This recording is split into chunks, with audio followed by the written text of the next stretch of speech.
Happy Saturday! Heto na naman si Madam. Nagbi-video na naman. Yan, nakakatuwa kasi. Kasi nung isang araw, nag-video ko siya. 2 lang yung bulaklak niya. Ngayon, 4 na, 5 na. Nakakatuwa. Lalo na tong aking white and pink na to. Nakakatuwa siyang tignan. Araw-araw na lang pag nakikita ko siya sa umaga bago ako magdilig. Nakakatuwa talaga siya. Alam mo bang, para bang feeling ko ang ganda-ganda ko rin dahil ang ganda niya. Diba? Nadadamay ako sa kanyang kagandahan. Yan. Blooming talaga siya. Yan. Ayan, para siya naka-lipstick ng pink. Diba? Naka-blush on. Diba? Ganda-ganda siya, oh. Ayan. Dami niya ng bulaklak. Dati, mga 10 lang ngayon. Dami na. Sinama ko na rin yung aking bougainvillea. Yan.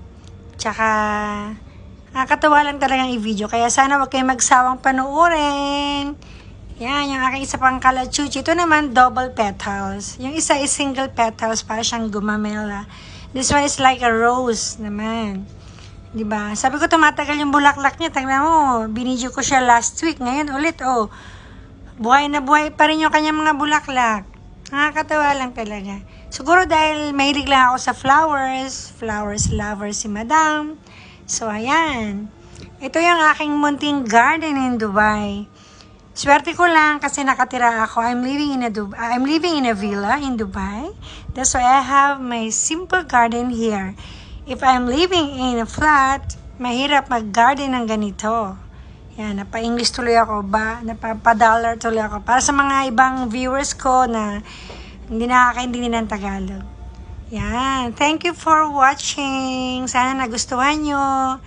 Yan, yung aking mga kalachuchi. Lalo na to, ang ganda-ganda niya. Bye everyone!